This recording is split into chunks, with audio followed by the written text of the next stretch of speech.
Amém e amém e amém. Pode estar assentado, queremos louvar a Deus por cada irmão que aqui está, pelos obreiros, pastor Roberto, pastor Ademir, presbítero Genuir, presbítero Amarildo, os demais irmãos que estão aqui servindo a Deus, os novos obreiros que foram reconhecidos no domingo pela manhã.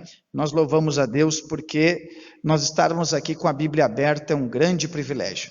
Eu estou pensando algo muito importante, porque quem acompanha um pouco das redes sociais percebeu que há uma manifestação contra, eu não vou citar o nome do pastor, inclusive um pastor muito inteligente, que tem mensagens muito produtivas, inclusive já o ouvi várias vezes, mas o liberalismo teológico, ele está sendo muito forte no nosso meio.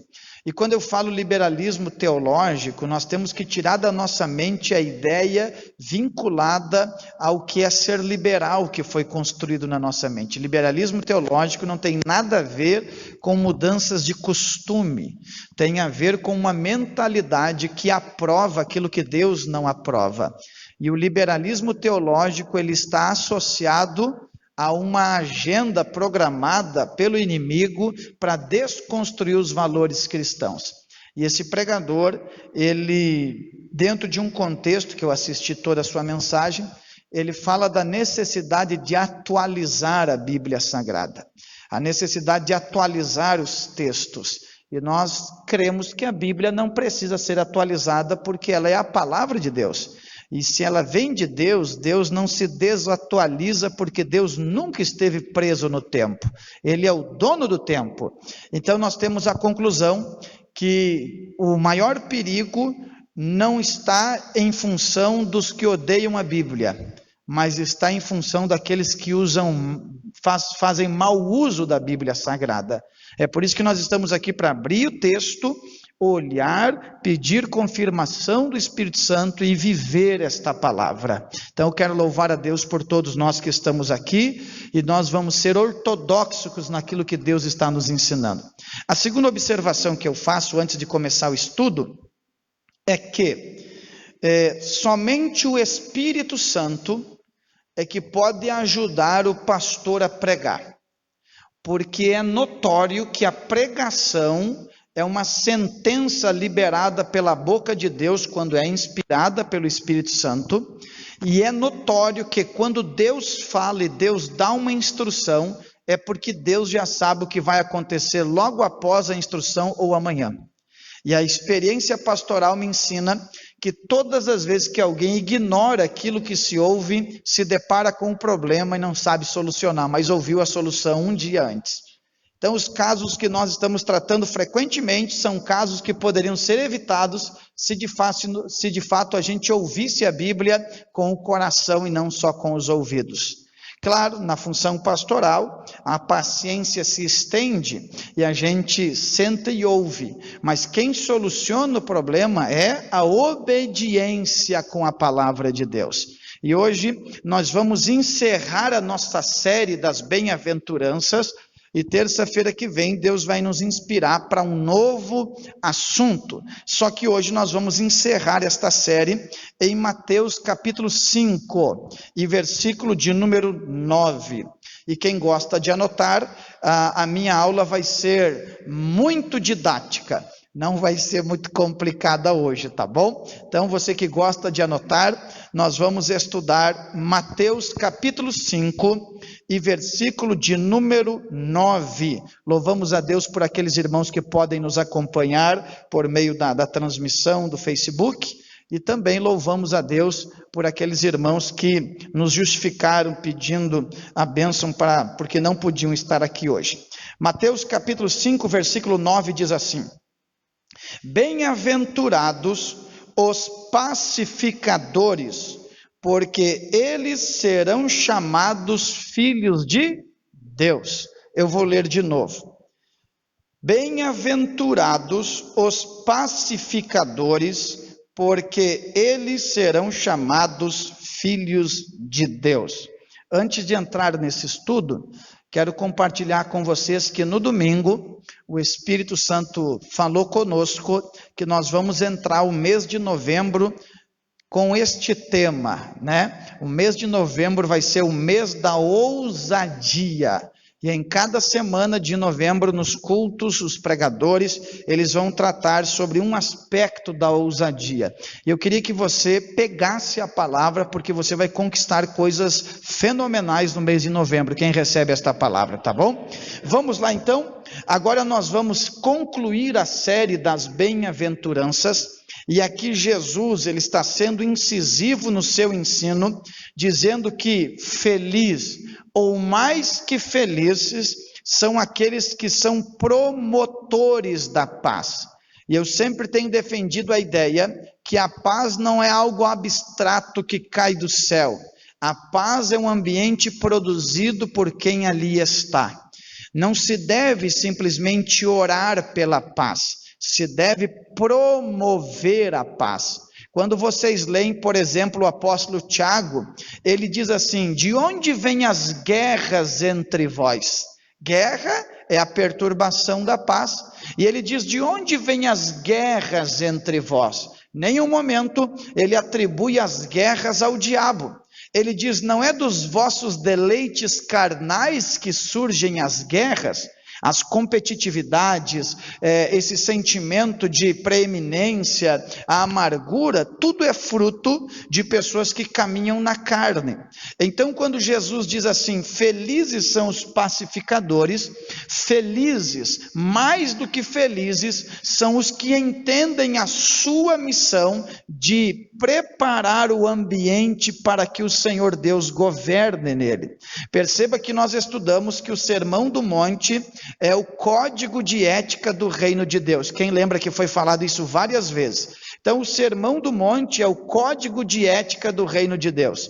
Ele vai falar de coisas profundas, mas agora nós estamos chegando no ápice desta ética de conduta, porque depois de trazer ensinos transformadores, agora Jesus está lançando o fundamento que dará estrutura e firmeza nesta convivência. Agora Jesus está lançando o fundamento. Vocês podem ter misericórdia, vocês podem reconhecer a própria pobreza de espírito, mas se vocês não estiverem dispostos, parece meio antagônico, né? A lutar pela paz, vocês vão destruir com as próprias mãos aquilo que construíram com os joelhos. Então, paz é um assunto bíblico, merece a nossa atenção, e eu tenho que reafirmar isso aqui. Nós não estamos falando de virtudes naturais do ser humano, nós estamos falando da graça de Deus se manifestando nos crentes que se entregaram completamente a Deus. Eu vou explicar bem pontual. Quer ver que a paz é tão importante que a Bíblia chega a dizer assim, ó: no que depender de vós, no que depender de vós, tendes paz com todos. Ou seja, Jesus está, ou o apóstolo, ele está tentando nos dizer assim: quando a paz está em suas mãos, ela tem que ser garantida. Se a paz depende de uma atitude tua, tu tem que garantir ela. Eu quero que vocês me ouçam, não é blá blá blá de pastor, é a santa palavra de Deus que está nos dizendo. O que o apóstolo Paulo disse, ele disse assim, ó: segui a paz com segui a paz com todos e a santificação, sem a qual ninguém verá o... Então, santificação e paz são primas irmãs ali, e as duas pavimentam o ambiente, o caminho que vai fazer eu ver o Senhor. Seguir a paz e a santificação, sem a qual ninguém verá o Senhor. A pergunta é esta: o que é paz? A pergunta é esta: o que é paz? Porque nós estamos falando que a paz é o fruto que os pacificadores produzem. Mas o que é paz? A palavra paz, tanto no hebraico como no grego, nunca é um estado negativo. Então, paz não é um estado negativo no que diz respeito à covardia. Então, nós já vamos explicar para vocês o que não é a paz, porque tem gente que confunde algumas coisas. Então, a palavra paz, ela nunca é em um estado negativo, nunca significa apenas ausência de conflito, porque a gente acha que paz é ausência de conflito. Eu não sei como, porque é um mistério de Deus, mas a Bíblia me revela que é possível ter paz no meio de uma guerra. Não é que eu estou no meio da guerra e não estou guerreando, mas eu estou na guerra, estou guerreando, mas estou em paz, porque eu já sei quem vai garantir a vitória para o meu coração.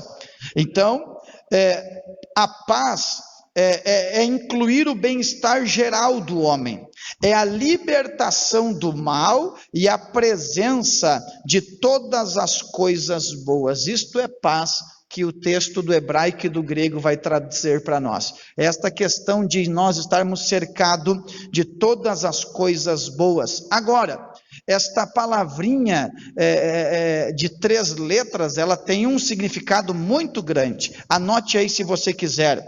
3 dimensões da paz. 3 dimensões da paz. E eu quero que você, ao final, ore para que elas se cumpram na sua vida. Então, os pacificadores, eles têm que entender estas 3 dimensões da paz. Primeiro, paz consigo mesmo. Quem sabe não seria a ordem correta, mas é só para você ter a informação. Então, 3 dimensões da paz. Primeiro, paz consigo mesmo. Cuidado com a semente do diabo que perturba você com você mesmo. Cuidado com a falta de aceitação. E quando eu falo falta de aceitação, não é aceitação do comodismo, de cair no pecado e aceitá-lo. Seja inteligente. Eu estou falando de aceitar como Deus lhe formou, com as suas virtudes, com as imperfeições, só que as pessoas não têm paz consigo mesmo. E aqui eu não estou rebatendo a ideia em que as pessoas não devem melhorar a sua estética. O problema é que há um sentimento possessivo de melhorias que nunca é saciado, e as pessoas não têm paz consigo mesmo. Elas olham no espelho, não se aceitam, elas olham para o passado, não se aceitam. Quando Deus consegue lançar uma palavra profética, ela se emociona, mas quando ela vai olhar para o futuro, ela olha para o futuro a partir dela mesma e ela diz: não consigo crer que Deus pode fazer isso aí. Pessoas mal resolvidas não conseguem produzir um ambiente de paz. É por isso que quando você casa, você está dando uma nota promissória para que alguém possa erguer ou arruinar a sua vida. Porque você viu um par de seios bonito, um par de coxa, você viu um bíceps, um tríceps bonito, não sei, uma barriga bonita, e você diz assim: que coisa linda, mas aquele corpo bonito esconde coisas terríveis no coração que você desconhece, e que no dia a dia vai se manifestar, e você diz: mas era tão bonito. É bonito por fora, mas quando a pessoa não está bem resolvida com ela mesma, quando os seus nós não são desamarrados, ela se torna tóxica, ela se torna o azedume, como eu tenho dito, contagia todo o ambiente. Então hoje, peça para o Espírito Santo que você quer ter paz contigo mesmo. Glória a Deus. Segundo lugar, nós devemos ter paz com Deus. É a segunda dimensão da paz. Paz com Deus significa aquilo que eu preguei quando disse: bem-aventurado aquele que tem fome e sede de justiça. Lembra da justiça moral, a legal e a social? Quando nós temos a justiça legal, significa: eu sou um pecador, a minha folha corrida ela é grande de pecados, mas simplesmente o meu advogado pleiteou a minha causa, eu fui absolvido e aquilo ali se apagou. Agora o sangue de Jesus me perdoa e eu tenho paz com Deus. Oh glória! Eu não sei você, mas quando eu não correspondo àquilo que o Espírito está me pedindo, por exemplo, eu disse no domingo que nós estaríamos orando nesta semana pela manhã. Não é simplesmente porque eu vou orar por você, é porque eu preciso orar por mim, eu preciso estar em paz com Deus. E a gente não perde a paz com Deus só quando peca, a gente perde a paz com Deus quando poderia dar mais a Deus e não dá. Então a gente se sente sempre endividado. Por quê? A gente fabrica desculpa para anestesiar nossa mente, mas mas lá dentro a gente sabe que é possível amar a Deus de toda a nossa alma, de toda a nossa mente e com todo o nosso coração. Paz com Deus. A Bíblia diz lá em Oséias: há uma contenda entre Deus e os moradores da terra. Tem um texto na Bíblia que diz que Deus olha para o pecador, Deus fica na espreita é na esquina, né? Deus fica na espreita, esperando o pecador passar, para lhe transpassar com uma flecha. Não queira estar brigado com Deus. É por isso que a Bíblia manda nós confessarmos os nossos erros, porque se eu tenho paz comigo mesmo, e eu tenho paz com Deus, aí vem a terceira dimensão da paz. Paz com o próximo. Paz com o próximo. Quando eu estou bem resolvido com Deus, quando eu estou bem resolvido comigo mesmo, o convívio com as pessoas fica mais suave. Eu lembro que há uns 18 anos atrás, nós entramos numa empresa, eu digo uma equipe de evangelização, e nós entramos numa empresa calçadista muito grande do Vale do Paranhama, e eu achei extraordinário, porque havia no mural, assim, Miriam, no mural, as fotos dos funcionários daquele turno, e haveria, hoje eu sei, é o emoji que diz, né, aqueles bonequinhos, né, e aí o cara botava um bonequinho zangado, um entristecido, um boca aberta, sorridente, e aí a psicóloga, ela tinha a possibilidade de chegar ali e olhar pelo diagnóstico do fulano e chamá-lo ou chamá-la para conversar. Por quê? Porque a empresa entendeu que não basta ser um bom profissional, deve ser um profissional saudável, porque senão a habilidade com o calçado é boa, mas a habilidade com as pessoas é péssima, e por mais que a esteira pede só calçado e coloca aqui a sua etapa e o outro é que conclui lá,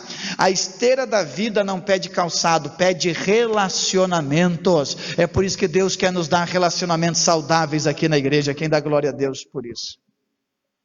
Você ouviu aquela história que diz que gato ensacado se arranha? Já ouviu ou não? Bota 2 gatos ensacados para ver o que dá. Nunca vou esquecer falar em gato. Eu gosto de gato, né? E só não tenho.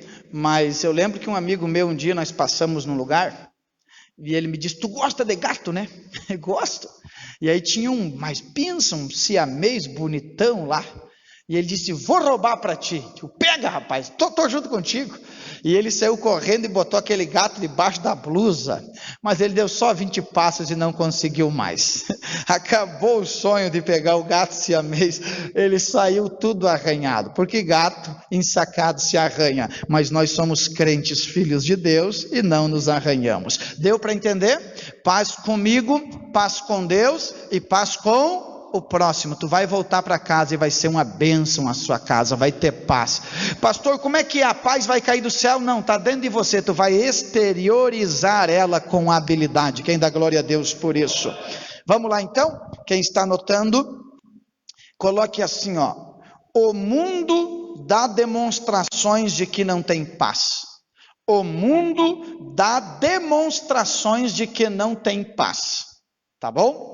O mundo dá demonstrações de que não tem paz. 3 observações aqui. Primeiro, coloque assim, ó: brigas étnicas.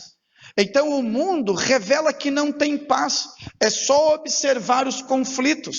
E um deles é as brigas étnicas. O que são brigas étnicas? São divergências raciais.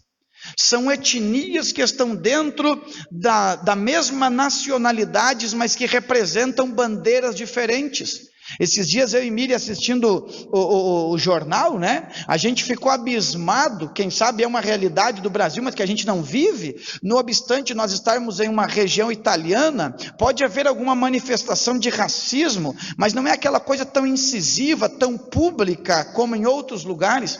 Mas nós vendo nos Estados Unidos o quanto há de guerra entre brancos e afrodescendentes. Guerras e se um policial prende um afro, ou em contrapartida também, dá uma guerra, botam fogo em tudo. Isso é a demonstração que o mundo não tem paz. São guerras étnicas, são pessoas que têm a mesma nacionalidade, elas falam o mesmo idioma, mas elas simplesmente defendem bandeiras diferentes. Quantas guerras étnicas há entre famílias tradicionais que se mataram no Brasil, porque família tal não gostava da família tal, e por 20 centímetros de um palanque de cerca avançando a terra, 20, 30 pessoas morreram num dia. Mas não eram pessoas da mesma região, mas representavam principalmente cores diferentes. Segundo, brigas políticas. Enquanto as brigas étnicas falam sobre divergências raciais, as brigas políticas falam de divergências de pensamentos.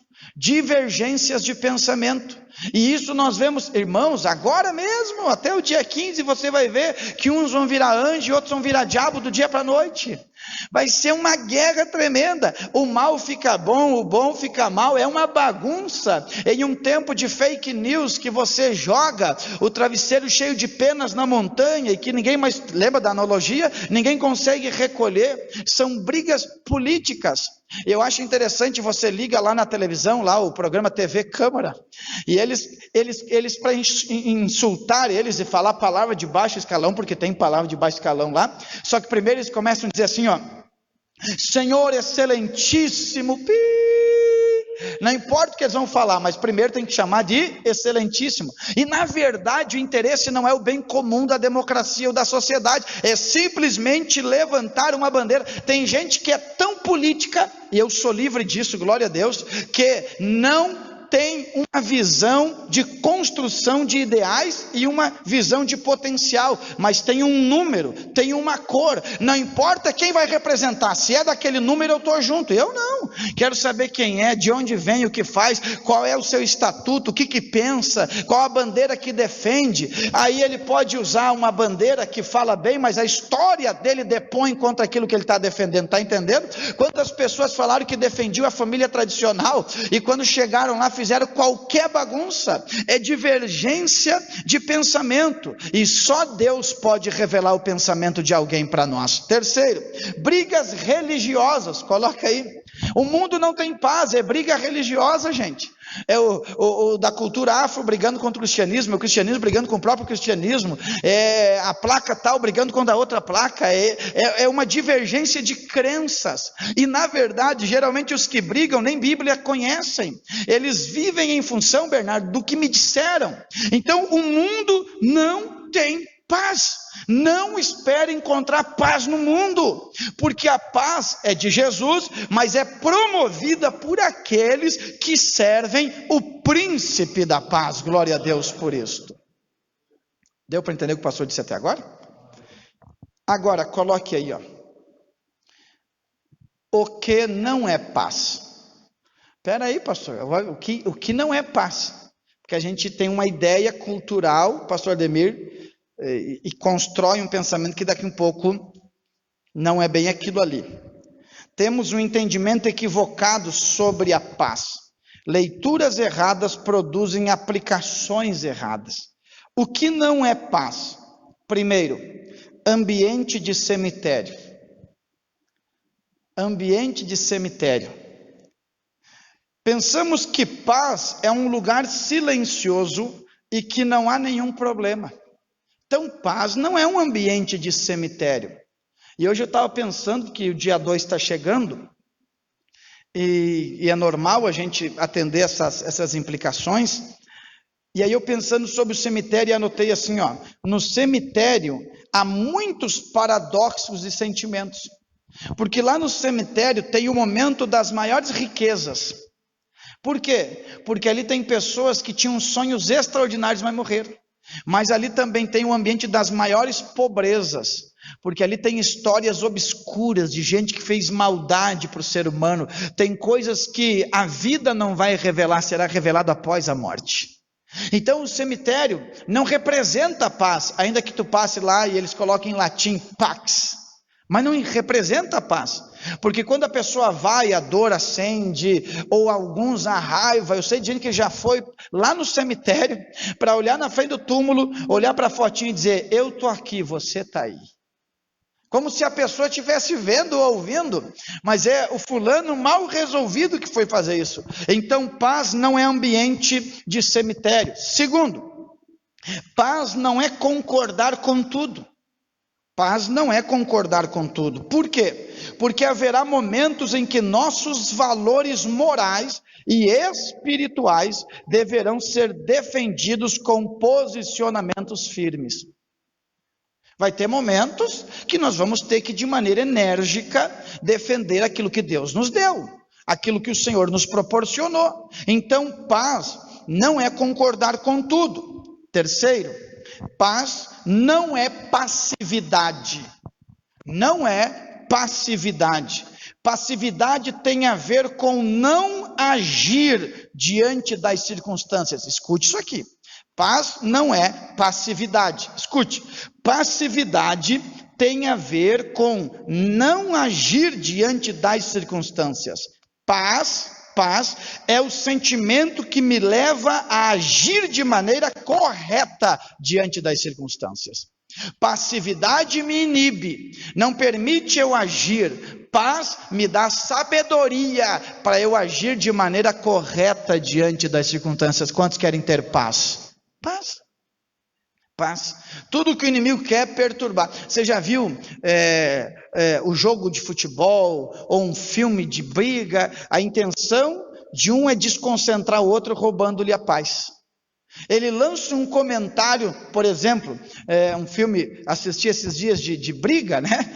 E o que era treinado pelo Rocky Balboa tinha perdido o pai, e o outro insultava o pai que havia morrido, para que aquele outro tivesse uma desestabilidade e perdesse. Mas quando a instrução veio, mantenha a paz, porque quem mantém a paz sabe dar o golpe certeiro. Deu para entender o que o pastor está dizendo? Tudo que o diabo quer fazer é te perturbar, porque quando tu está perturbado, tu produz perturbação. Quando você está em paz, o teu golpe é certeiro. Quem dá glória a Deus por isso? Eita! Então, paz não é passividade. Não confunda as coisas. Vamos lá? Anote aí se você quiser. Os inimigos da paz. Tem os inimigos da paz. Quais são os inimigos? Porque se a Bíblia está dizendo assim, felizes são os pacificadores, aqueles que são promotores da paz, aqueles que querem construir um ambiente em que o príncipe da paz possa governar. Mas quais são as barreiras que se levantam, que vêm contra, que lutam contra? Quais são os inimigos? Primeiro, quem quiser anote, a soberba. A soberba. O orgulho nos faz crescer mais do que realmente somos. Então os ambientes já não são suficientes para mim. Então, o inimigo da paz é a soberba, porque o orgulho faz eu tomar um tamanho que eu me sinta espremido no lugar em que eu estou e que aquele lugar é insuficiente. Com o sentimento de orgulho, começo a me sentir o centro das atenções e reivindicar direitos. Não nos confundamos com a ideia que paz é concordar com tudo. Paz não é concordar com tudo, mas em contraponto, às vezes, para manter a paz, eu tenho que abrir mão da minha razão, eu tenho que abrir mão do meu orgulho ferido. Por exemplo, os que estão casados aqui, eu e Miriam podemos dizer, os demais, não há como viver juntos sem abrir mão de um ego ferido. Vocês que querem casar, gente, vai pedindo graça para Jesus, porque casar é ferir o ego todos os dias, todos os dias. E você, quando perde o primeiro amor do Missiniojo, que tudo no início é bom, depois você começa a dizer, mas por que eu não pensei duas vezes? Foi, já era, agora o teu ego está ferido, mas você diz, eu não vivo em função de um ego, eu vivo em função de um propósito eterno. Deu para entender? Eu pensei que vocês iam dar glória a Deus maior, mas tudo bem. Inimigos da paz, segundo lugar, primeiro é a soberba, segundo, semeadores de contenda, ou semeando contenda. Semeadores de contenda. As pessoas que nutrem o coração com a insatisfação sempre estão plantando sementes de discórdia. Cuidado. Amanhã eu vou ir para a convenção. Eu tenho certeza que no mínimo uns 3 vão fazer assim: o que está achando dessa nova mesa diretora? Mas eu tenho assim absoluta certeza que vai ter uns 3. E o que tu está achando dessas decisões? Eu não estou achando nada, irmão, não perdi nada. Eu vim aqui, vou fazer minha tarefa, vou honrar quem tem que honrar, vou dar glória a Deus e vou voltar para minha casa abençoado pelo Senhor. Tem que me meter em questão. Só que os inimigos da paz, eles são patrocinados pelos plantadores de contenda. E eu disse uma frase esses dias, isso aqui é verdade: cuidado com quem faz de uma frustração individual um sentimento coletivo. Mas eu não consigo. Mas tu não conseguiu, eu vou conseguir. Mas eu... Não, o negócio tem coisas que nós devemos estar juntos e outras bem separados. Então, olha o que a Bíblia diz, Levítico 19:16: não andarás como mexeriqueiro entre o teu povo. Muitos anos eu li como mexeriqueiro, mas é como mexeriqueiro. É como aquele que espalha assuntos desnecessários. Provérbios capítulo 6, versículo 19 diz que a contenda é o pecado que mais a alma de Deus aborrece. Semear contenda entre os irmãos é o que Deus sente nojo. Deus sente nojo da contenda e da mornidão espiritual. Então os inimigos da paz são a soberba e os semeadores de contenda. Agora, anote aí: como se tornar um pacificador? Como se tornar? Quantos querem se tornar um pacificador? Eu quero. Como se tornar um pacificador? Eu vou repetir o que eu disse no início da introdução. Toda vez que uma sentença bíblica é lançada, Deus te coloca à prova. Toda vez, não adianta fugir. O que eu disse para vocês em outro estudo? Que Mateus capítulo 5, lembra? Mateus capítulo 5, versículo 1 começa o Sermão do Monte. Lembra disso? Mateus 7:29 termina o Sermão do Monte. Lembra? Mateus capítulo 5, versículo 1 diz que Jesus subiu o monte. Mateus capítulo 9, versículo 1, quando termina o sermão, diz que Jesus desceu do monte. E quando ele desceu do monte, ele encontrou quem? Quem? Um leproso. E quando ele encontrou um leproso, ele teve que viver tudo aquilo que ele ensinou durante os outros 3 capítulos.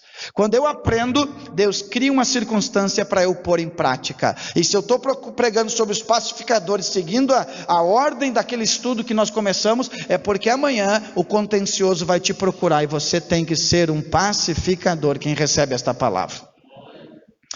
Como se tornar um pacificador? É desafiador construir um ambiente de paz, pois temos que pagar um preço. É desafiador. Manter um ambiente de paz não significa ser amigo de todo mundo, porque às vezes nós temos que lançar alguém fora, eu já vou explicar. Agora, como se tornar um pacificador? Primeiro, ver as situações na perspectiva divina. Eu vou explicar. Ver as situações na perspectiva divina. Já falei esse ponto em outra mensagem, em outro aspecto. Mas ver as coisas na visão divina. Essa palavra perspectiva é mais complicada, né? Mas ver as coisas com os olhos de Deus, então. Irmãos, tu tem que entender como Deus age, que daí as coisas serão mais fáceis de ser compreendidas. Por exemplo, é importante ter uma visão ajustada por Deus, para que possamos entender o momento que estamos vivendo.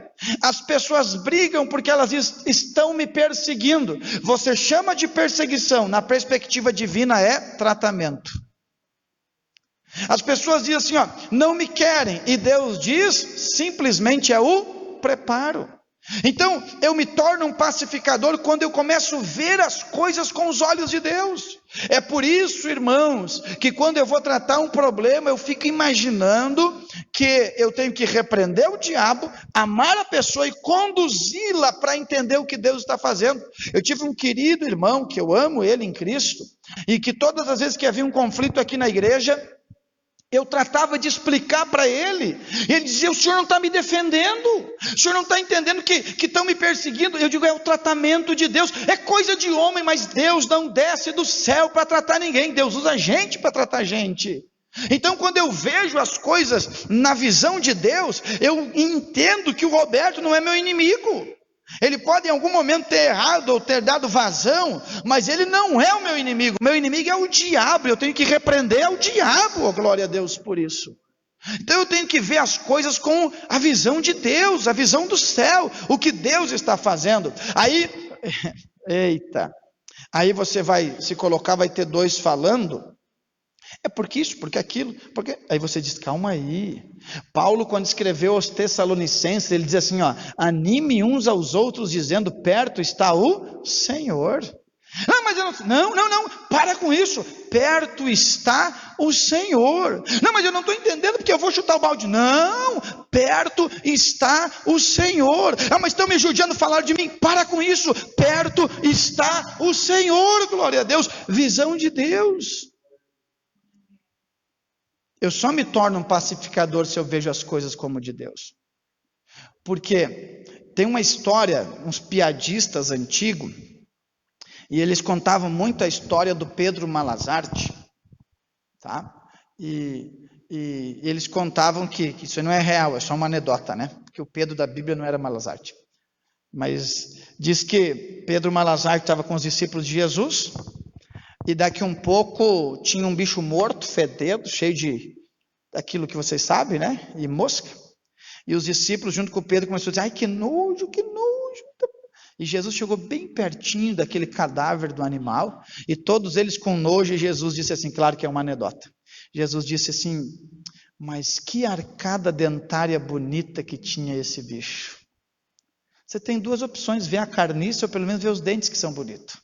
Mas nós, quando não temos a visão de Deus, a gente vê o quê? A carniça está cheirando mal. Eu quero ter uma visão do céu. Quantos querem ter uma visão do céu?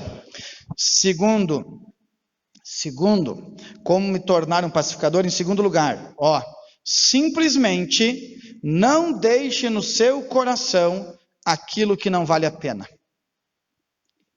Simplesmente não deixe no teu coração aquilo que não vale a pena. Olha o que eu vou ler para vocês que eu escrevi nesta tarde. Somente carregamos aquilo que nos importa. Importar tem a ideia de trazer para dentro. Exportamos e importamos. Mandamos para fora e trazemos para dentro de nós. Então, se você quer ser um pacificador, simplesmente não deixe no seu coração aquilo que não vale a pena. Às vezes é verdade, mas não vale a pena. Às vezes você tem razão, mas não vale a pena, porque vai produzir uma sangria maior. Aquilo que aconteceu contigo te arranhou, e você pode curar em casa, mas se você se meter nesta briga, tu vai te quebrar, e vai precisar de uma internação. Deu para entender o que o pastor está dizendo ou não? Então tem coisas que acontecem comigo que é um arranhão, dói, arde, né?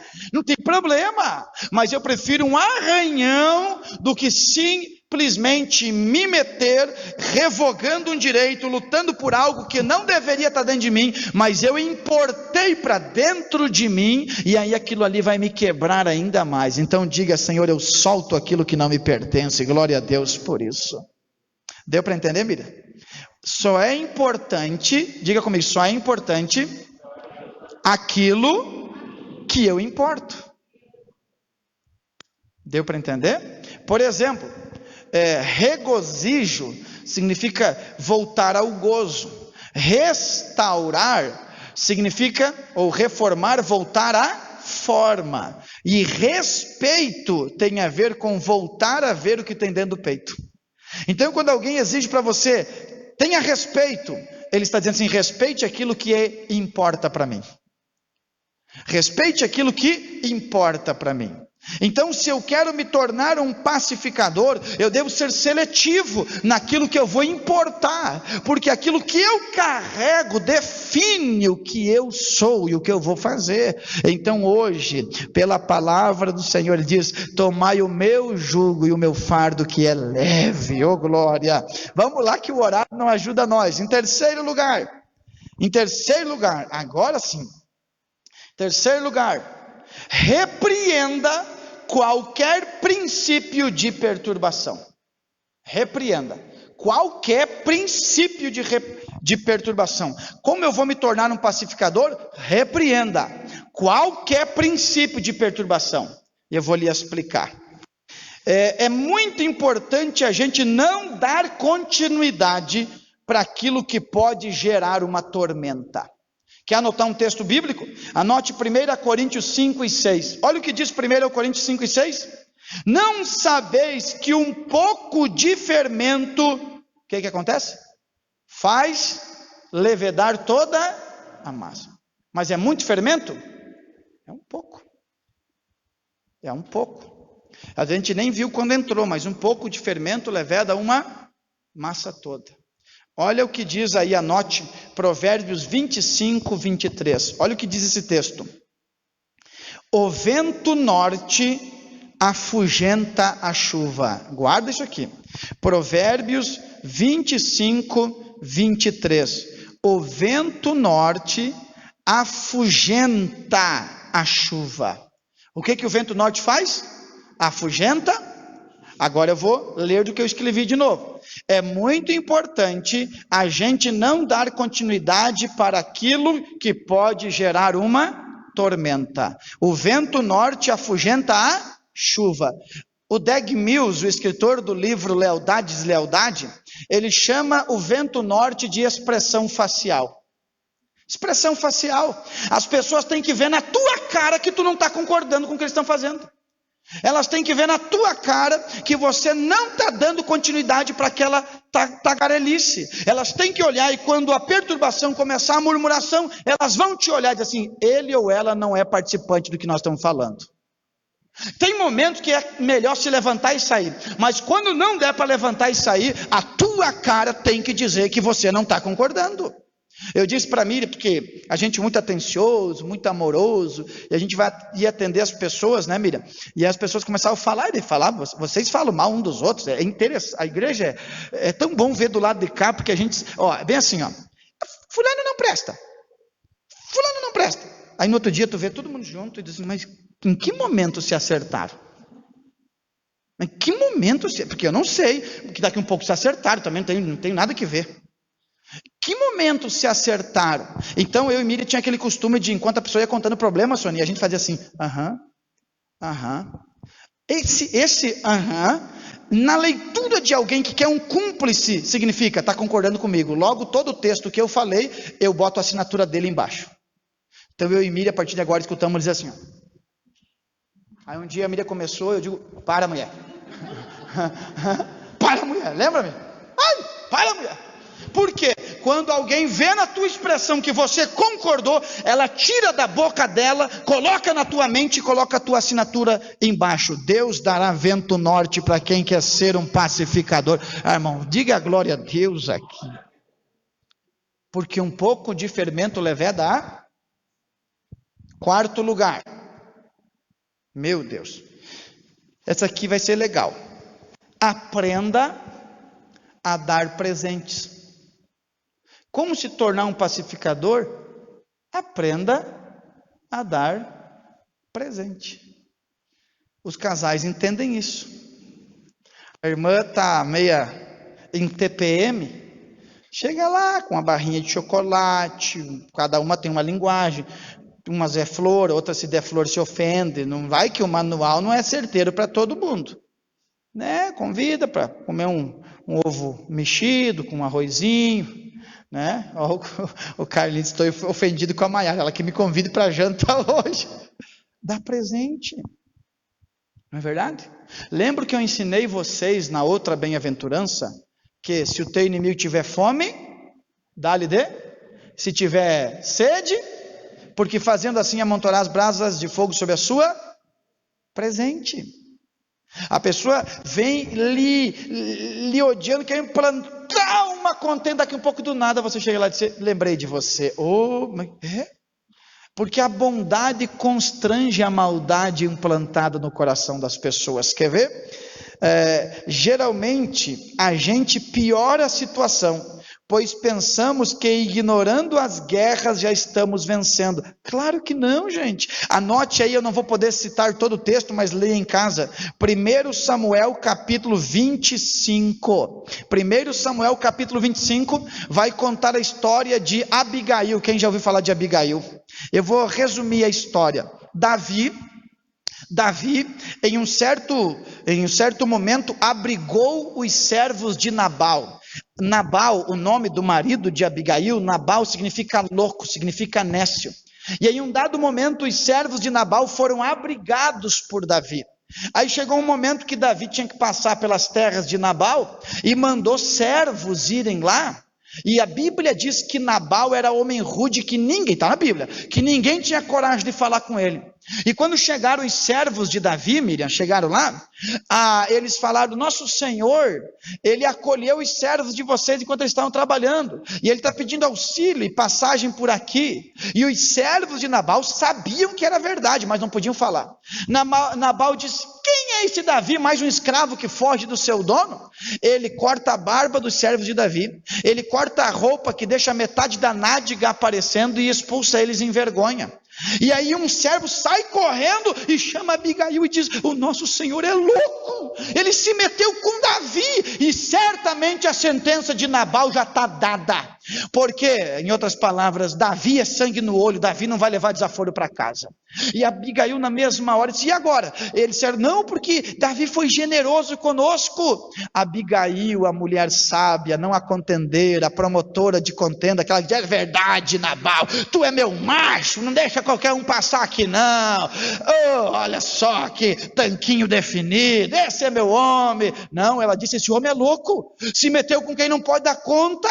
E diz a Bíblia que Abigail prepara presentes e corre na frente e se atira nos pés de Davi e diz: o meu marido Nabal procedeu loucamente, mas aqui estão os presentes. Aí Davi olhou e disse assim: é uma mulher dessa que eu quero. Davi não matou Nabal, mas Nabal morreu, e Davi pegou Abigail para ele. Pegou? Porque ela tinha um louco dentro de casa, mas ele não morreu pela mão de Davi, porque Abigail aplacou a ira de Davi. Está pegando? Às vezes um presentinho faz toda a diferença. Oh, glória a Deus, né? Às vezes uma gravata, viu? Uma camisa nova, viu?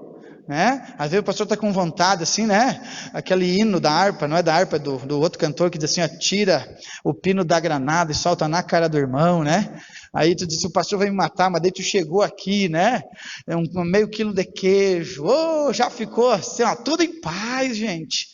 Aprenda a dar presentes, e presente não se dá só para quem se ama, se dá para quem você quer que lhe ame também. Quem diz amém por isso? Vamos lá?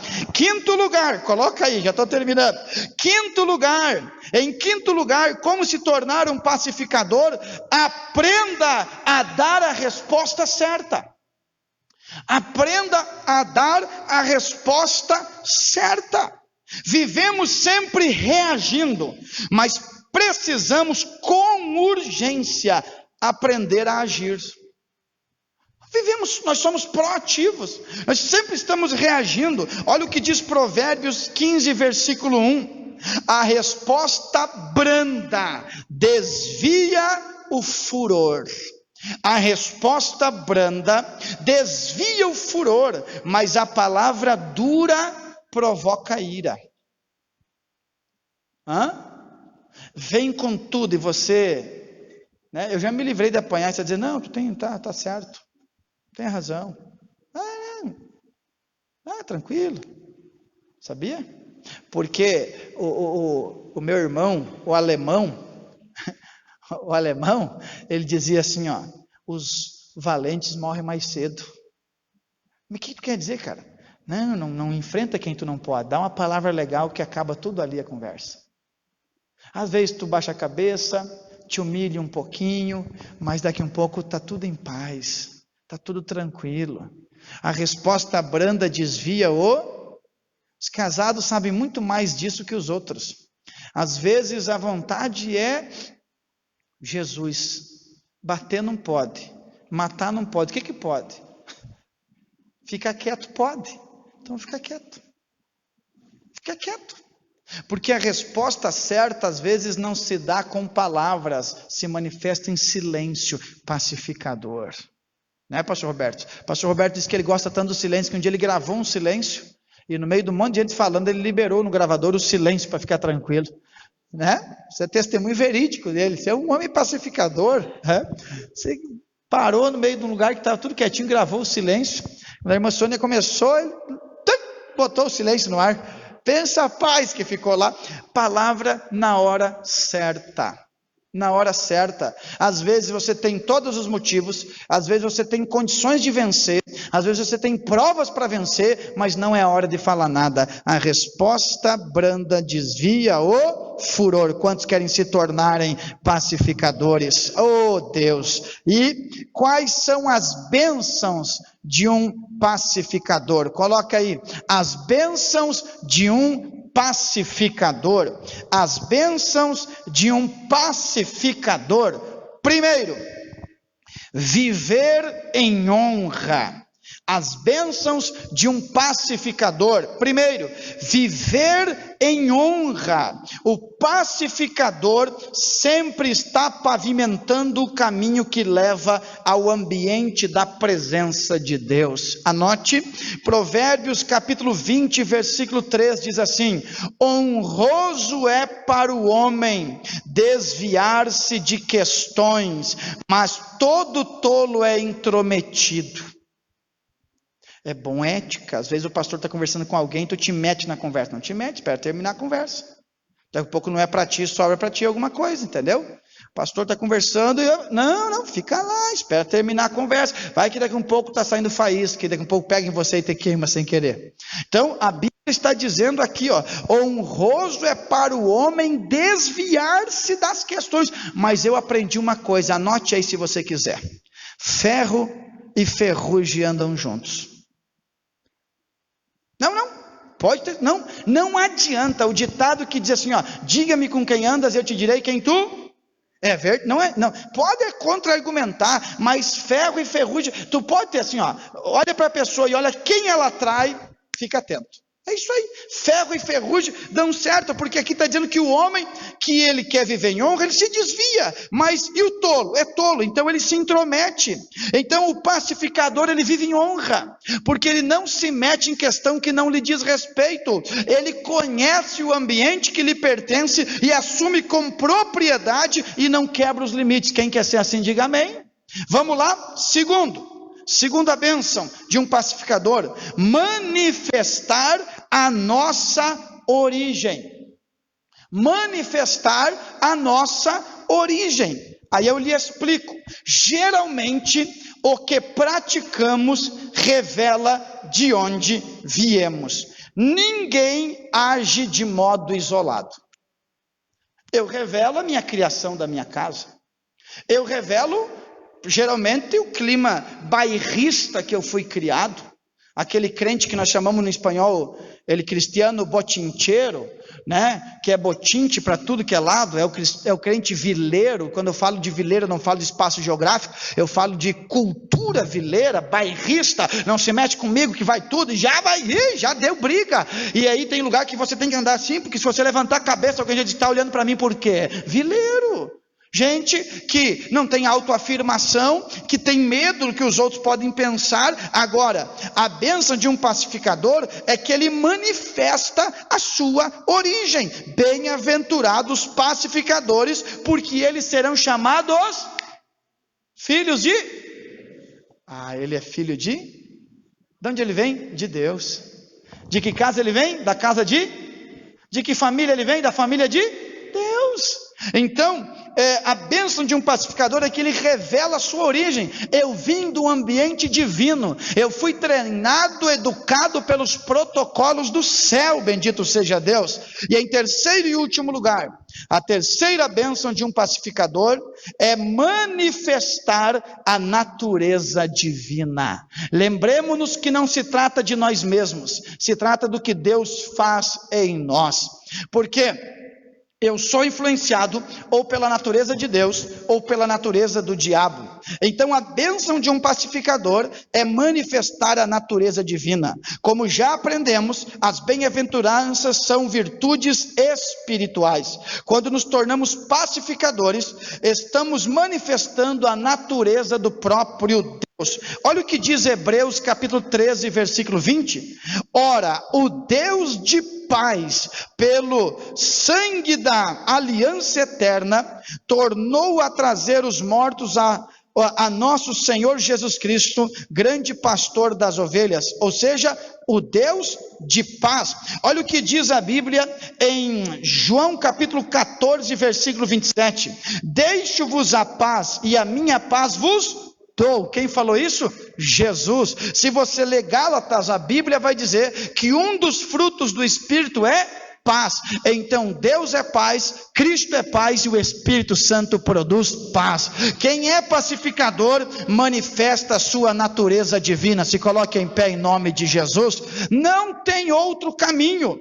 Nós já aprendemos as dimensões da paz, aprendemos que o mundo não tem paz, aprendemos o que não é paz, os inimigos da paz, como nos tornar pacificadores, e aprendemos que há uma recompensa para os pacificadores. Então, se Deus está falando, a minha oração nesses dias é: Deus, cuida a igreja, cuida a obra, cuida a obra, cuida a obra. Eu sei quase de tudo. E quando vai estourar um negócio, eu entendo de duas coisas: ou é o diabo agindo, ou é Deus agindo. Porque a gente ora aqui e ora para quê? Deus, traz à luz o que está escondido, traz à luz, e quando espreme a ferida, sai. Aí eu não me perturbo, porque é Deus que está trabalhando. Mas quando é o diabo, a gente vai lá produzir paz, desfazer a obra do diabo, desfazer a obra do inimigo, porque a igreja é o ambiente dos pacificadores. Quem dá glória a Deus por isso? Eu imagino que tem gente que não consegue ter paz na igreja, entre os irmãos que convivem 1h30, eu imagino que vai ser a casa de uma pessoa dessa. Então, felizes são